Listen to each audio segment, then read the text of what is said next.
Magandang araw mga bata! Ang pag-aaralan naman natin ngayon ay asignaturang Filipino sa ika-4 na baitang. Ito ay sa ikatlong markahan, Module 5. Ang pamagat ng ating pag-aaralan ay nagagamit ng husto ang pang-angkop na NG, G at NA sa pangungusap at pakikipagtalastasan. Nagagamit ng wasto at angkop ang simuno at panaguri sa pangungusap. Kamusta ang pakikipag-ugnayan mo sa iyong mga kaibigan, mga magulang at kapatid? Mahalaga ang pakikipag-ugnayan natin sa iba gaya ng wastong ugnayan ng mga salita sa pangungusap at sa ating pakikipagtalastasan. Kapag malinaw at wasto ang ating mga salita, higit kang mauunawaan ng iyong kausap at iyan ang tuon ng ating pag-aaralan ngayon. Kaya tara na, simulan na natin ang aralin. Sa module na ito, inaasahan na nagagamit ng husto ang pang-angkop na NG, G at NA sa pangungusap at pakikipagtalastasan. Pangalawa, nagagamit ng wasto at angkop ang simuno at panaguri sa pangungusap. Magsimula tayo rito. Basahin natin ang maikling usapan ng magkaibigang Rene at Rosa. Nagboluntaryong tumulong sa pagkabit ng mga poster at mga anunsyo tungkol sa pagpapanatili ng kalinisan sa kanilang paaralan sina Rene at Rosa. Narito ang kanilang usapan tungkol sa kanilang gagawin.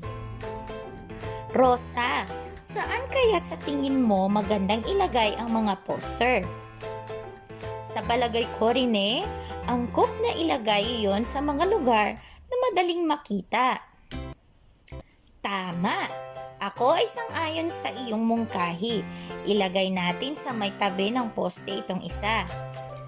Ilagay naman natin sa may bulletin board itong isa. Sige, siguradong matutuwa si Ma'am kapag maayos nating maikabit ang mga ito.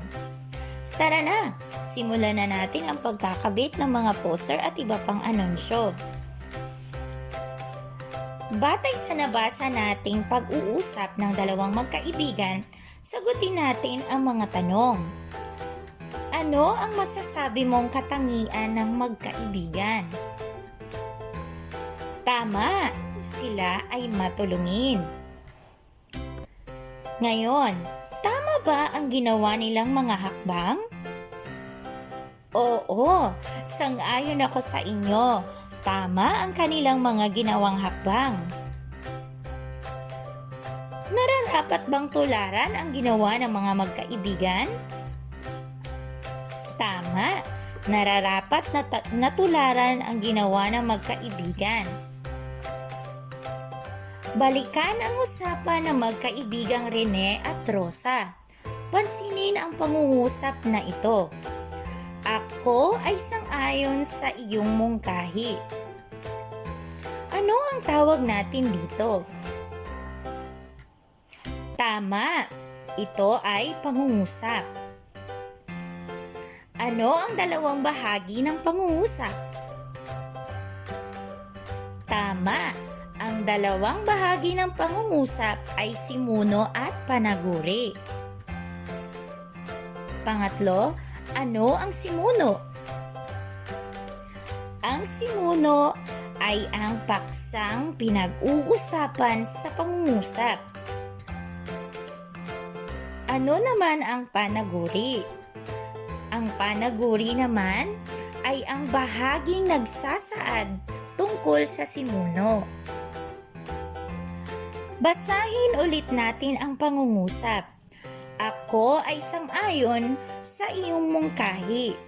Ang salitang ako ay ang simuno at ang sang-ayon o sang-ayon sa iyong mungkahi ay ang panaguri. Ang pangungusap ay binubuo ng dalawang bahagi na kadalasang ginagamitan ng pang-angkop. Ang simuno ang paksang pinag-uusapan sa pangungusap At ang panaguri naman ay ang bahaging nagsasaad tungkol sa simuno. Halimbawa, si Jose Rizal ay tinuruang bumasa ng kanyang ina. Ang salitang si Jose Rizal ay ang simuno. Tinuruang bumasa ng kanyang ina naman ay ang panaguri. Pansinin natin ang tinuruang bumasa. Ang pang-angkop na ginamit natin ay G. Tinuruang bumasa.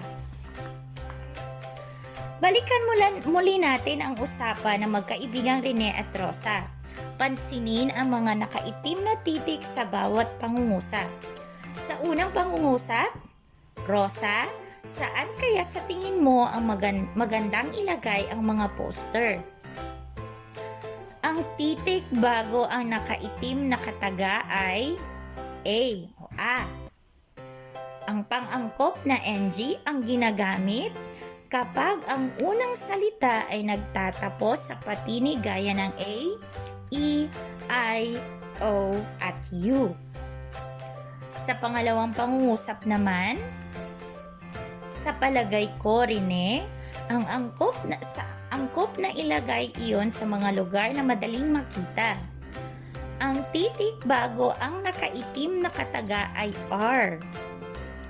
Pang-angkop na NA o na. Ginagamit ang na kapag ang unang salita ay nagtatapos sa katinig maliban sa N.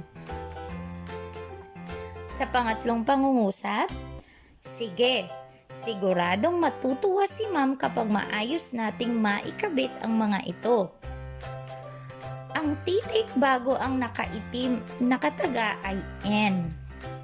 Pang-angkop na G.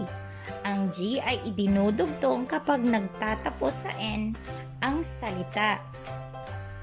Ano ba ang dapat nating tandaan? Lagi nating tandaan na ang pang-angkop ay mga katagang nag-uugnay sa dalawang salita upang maging madulas o tuloy-tuloy ang pagkakabigkas nito. Na ang ginagamit kapag ang unang salita ay nagtatapos sa katinig maliban sa N. NG naman ang ginagamit kapag ang unang salita ay nagtatapos sa patinig gaya ng A, E, I, O, at U. G naman ang idinudugtong kapag nagtatapos sa N ang salita. Ating tayahin ang inyong natutunan. Tukuyin ang mga kagamitan na maaaring gamitin upang mapanatili ang pakikipag-ugnayan sa iba. Gamitin ang mga pang-angkop na G, NG at NA upang pag-ugnayin ang mga salita na nakatapat o katapat ng larawan. Isulat ang sagot sa inyong sagutang papel. Una, tama mga bata. Ang nabuo nating salita ay matalas na lapis. Gumamit tayo ng pang-angkop na NA o na kasi ang salitang matalas ay nagtatapos sa katinig na S. Tama. Pangalawa, ang nabuo nating salita, makabagong teknolohiya. NG ang ginamit natin sapagkat ang salitang makabago ay nagtatapos sa patinig na O.